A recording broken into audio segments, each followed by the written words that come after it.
Hey guys, Yankee here, and today I want to be giving my thoughts on Demon Days by Peach Momoko. So, this is.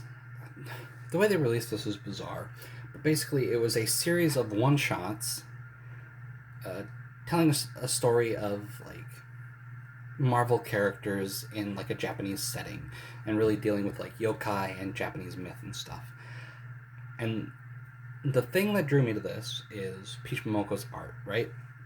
She's been doing covers for, I don't know, a few years now. And the idea of her doing an entire comic was really appealing. And I think that is the biggest selling point for this book. The artwork is good. Obviously, not every panel is going to look like a cover. Like, you're going to see some simplified paneling and things like that. Or not, the paneling can be interesting, but, the artwork in the paneling can be a bit simple at times. So, don't expect, the same level of detail. Like, this cover. Look at all the detail on this cover. Don't expect that for every panel. We do get some very detailed panels that look like they could be a cover throughout the book, but Peach Momoko does a good job of sort of using that for really important moments in the scenes, and just overall the artwork is wonderful. Here, let's look at some art. Actually, I'm just going to flip to a random page and then show it. Here, like really great artwork, and the coloring is good. The story is fine. It's serviceable. It's nothing that I'm it didn't grab me. Excuse me. I wasn't wrapped up in the story. I had a good time reading this. I read it in a sitting, so I really flew through this. It's a quick read too, because it is sort of, there's not a lot of dialogue here or text really. It flows more like a manga does, which makes sense since Peach Momoko is Japanese, living in Japan, right? So her way of storytelling is more like manga than it is an American comic. So it's very quick to just sort of fly through.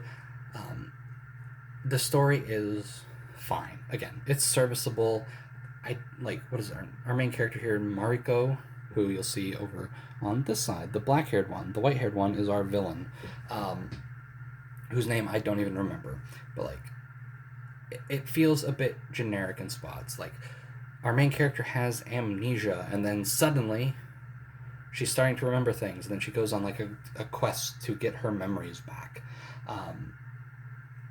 But yeah, artwork is the real sort of seller here, and also seeing Marvel characters reinterpreted into this setting and how Peach Momoko sort of integrates them into Japanese mythology.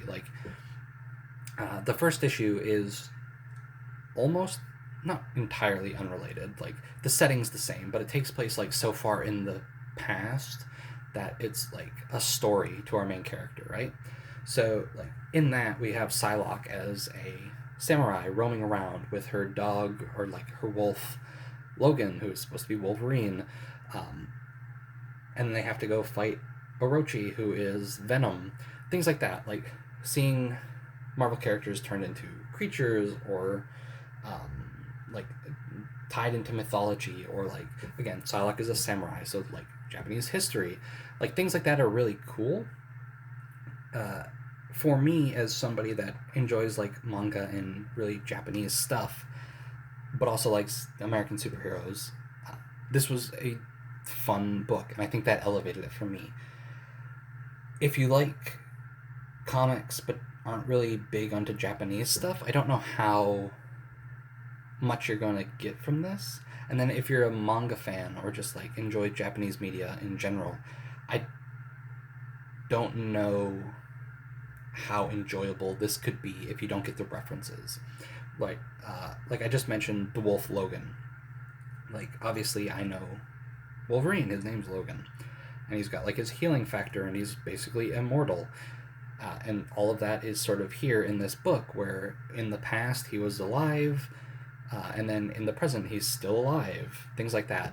or like he gets hurt and then it heals up almost instantly, things like that. But if you don't know anything about Marvel characters, I don't know if you're going to be able to like how much of that is going to make sense. I don't know how much you need to know coming into this to get enjoyment out of it.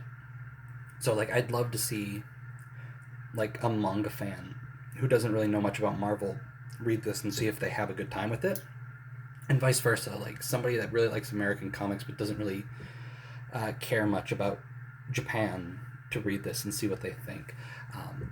I think if you enjoy both, like I do, you're gonna get a kick out of this. But yeah, it's good. Story is again sort of generic and not really that. It's not going to grab you, I don't think. But the art really carries it, and seeing sort of these characters reinterpreted in this setting is cool. There's also a couple of other stories in this, or just one, I think, right? There's an Elektra story at the end that is from one of their anthologies where they just do like, okay, it's just black and white, but we replace black with red or something like that. And that one's kind of neat too. It's only like 5 pages, but like again, seeing Marvel characters in this Japanese setting is cool. And I know there's a sequel to this. I think it's called Demon Wars. At the time of recording this, that hasn't come out yet. The trade paperback hasn't come out yet. I think they're doing another big like oversized paperback like they did for this, which I'm not going to get. I'll just wait for the regular trade to come out. And also it was announced just recently, when I'm recording this, back in October of 2023, who knows when I'll upload this, that Peach Momoko is going to be writing and drawing the new Ultimate X-Men, which I'm excited for that too. Like I'll check that out. I really like Peach Momoko's art, and I think it could really carry a lot. Like it could carry a really bad comic for me, and so when you get something that's just fine, plus that art, it's really good. So anyway, Demon Days, pretty good if you like anime and manga and like Japanese history and mythology as well as Marvel stuff. I think this is a good read. But yeah, thanks for watching. I'll see you guys next time.